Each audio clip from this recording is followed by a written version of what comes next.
Hi, I'm Scott Kirsner, Innovation Economy columnist for the Boston Globe. I'm here in a hangar at Hanscom Field talking with Bill Herp, who's the founder and CEO of Linear Air. Bill, tell me a little bit about the concept behind Linear Air and maybe who's it for, what's a typical trip that you guys think you're going to serve? Well, Linear Air is a car service with wings, and it's a charter service that's designed around flying 2 or 3 people on a regional day trip using a new technology platform, frankly, that has been in development for the last 20 years or so, that's now coming to fruition. And it's a new type of small jet that's being called a very light jet, seats 3 or 4 people, that is about half as expensive to operate as the current smallest private jet.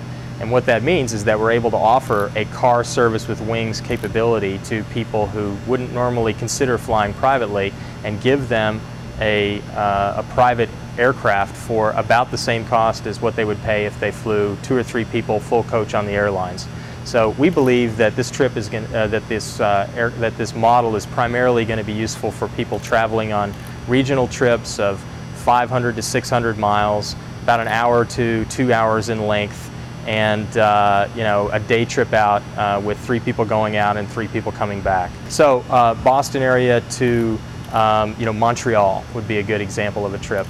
You could do that trip in about an hour, and it would be about $3,000 to fly to Montreal and back for the day. And if you had 2 or 3 people traveling last minute on full coach fares with Air Canada or Delta, it would be about the same price. They've been in development for about 20 years, and what's really been in development for about 20 years is small jet engines. Previously, there was a technological floor below which manufacturers couldn't scale down an engine and still get enough performance to lift an aircraft and passengers into the air.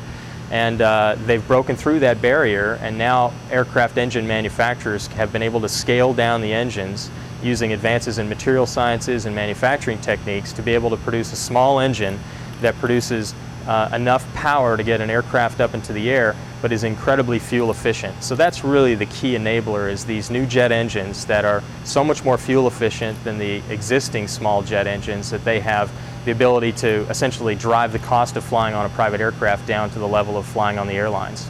The biggest challenge is going to be communicating to the customers that who are currently only thinking of air travel in the context of buying a ticket on an airline, that there is a private air travel alternative that's affordable and appropriate for their needs. Helping people make the shift in their thinking from only considering airline transportation to considering private air travel.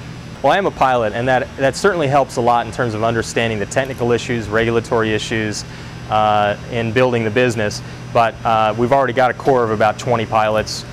We will be, over the course of the next 5 years, hiring over 1,000 pilots. So obviously that's an area where we need some very specialized expertise. So, but to answer your question, yes, at some point I do expect to be able to take the stick and fly the airplane, but within the context of our business, we're going to leave that to the day-to-day professionals. Well, thanks a lot. It was really great talking with you today. Hey, it's my pleasure, Scott. Thank you. Or taxi. All right. Want to make sure you push that button in when we get this closed down. First start checks complete.